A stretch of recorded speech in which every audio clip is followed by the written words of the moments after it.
อย่าลืมติดตาม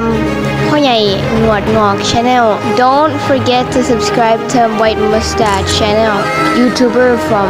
Thailand สวัสดีครับโซเชียลวันนี้พ่อใหญ่หนวดงอกนะครับได้มีโอกาสเดินทางมาทดสอบรถ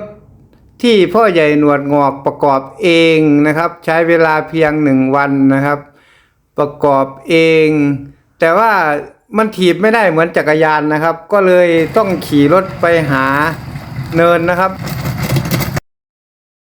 นี่เป็นยังไงครับท่านผู้ชมครับลักษณะการขี่นี่คือลักษณะที่1นะครับคือหันหน้าไปนะครับ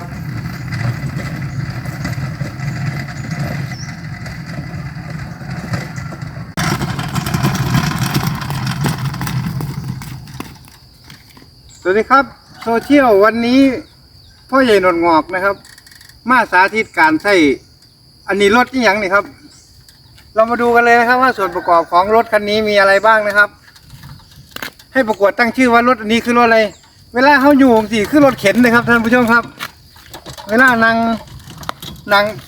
ด้านหลังก็ได้นะครับเรามาดูส่วนประกอบกันเลยนะครับขยับมาใกล้ๆเลยนะครับตรงนี้คือถังน้ำแข็งนะครับบอกยี่ห้อก็ได้นะครับคูเอ็กเพสนะครับแล้วก็ด้านล่างนี้มาจาก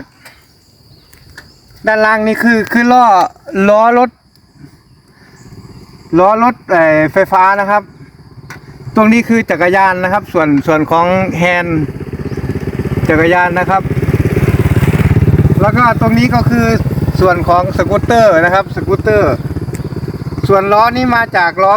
วิวแชร์นะครับล้อนี้สำหรับรับน้ำหนักของวิวแชร์นะครับส่วนด้านหลังก็มาจากรถของเด็กเล่นนะครับมาจากหลายอย่างนะครับรวมกันแล้วนะครับตัวนี้ก็คือไม้อัดนะครับขี่ได้2 ทางนะครับขี่ได้2 ทางด้านหน้านะครับขี่ด้านหน้าขี่คล้ายๆจักรยานนะครับนี่ครับขี่ด้านหน้านะครับนี่ขี่ด้านหน้านะครับดีมากนะครับนี่คือการขี่ด้านหน้านะครับเราต้องอาศัยว่าลงค่อยเอานะครับอันเฮ็ดเป็นช็อตน้ำเด้อปานนี้อัน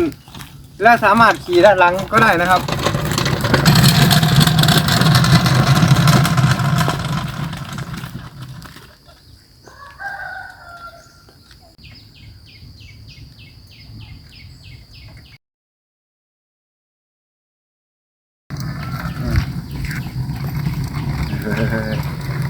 เด็กโอ้ย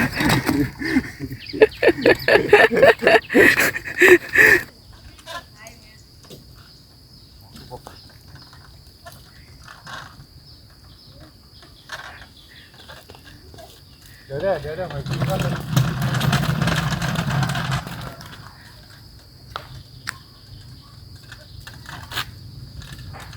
ตัวนั้นเอาขึ้นเท่าข่อยว่าตะกี้คือข่อยอยู่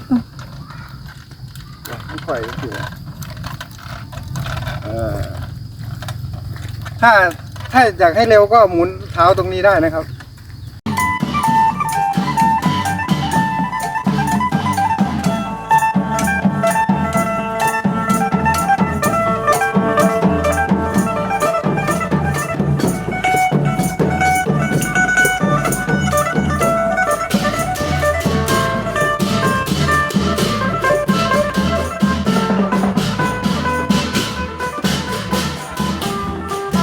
สำหรับรถคันนี้นะครับ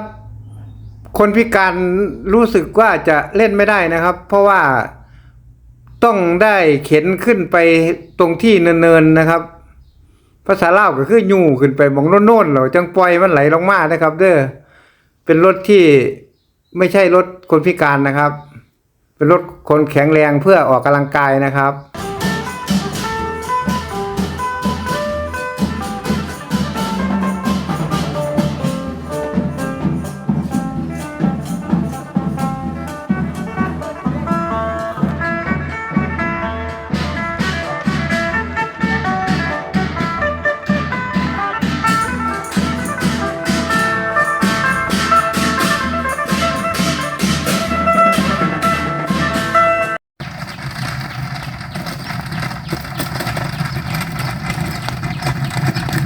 อีกข้างหนึงจะขี่อีกแบบนึง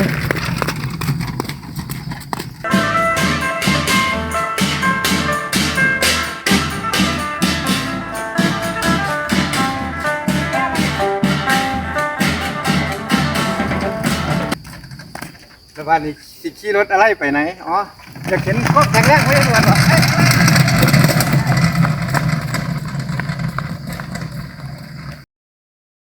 บรรยากาศสถานที่ถ่ายทำจะเปลี่ยนไปเรื่อยๆนะครับส่วนรถก็จะคันนี้และเสื้อผ้าก็จะเปลี่ยนไปเรื่อยๆนะครับตอนหน้าก็จะมาติดตามกันว่าพ่อใหญ่หนวดจะไปที่ไหนนะครับอย่าลืมตั้งชื่อรถนี้มานะครับพ่อใหญ่หนวดขี่รถอะไรครับพ่อใหญ่หนวดขี่รถอะไรนะครับตอนนี้ชื่อว่าพ่อใหญ่หนวดขี่รถอะไรนะครับ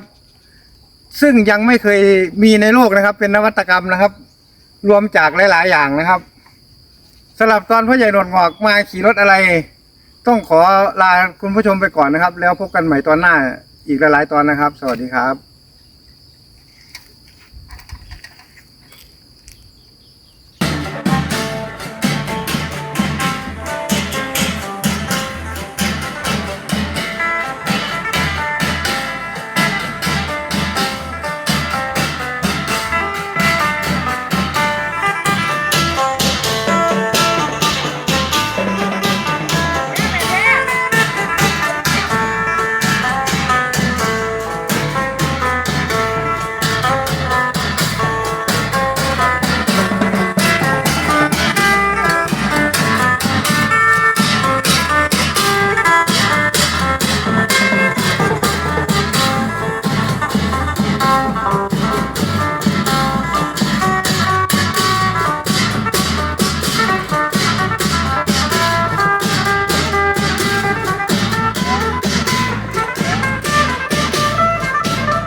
ลืมกดติดตามด้วย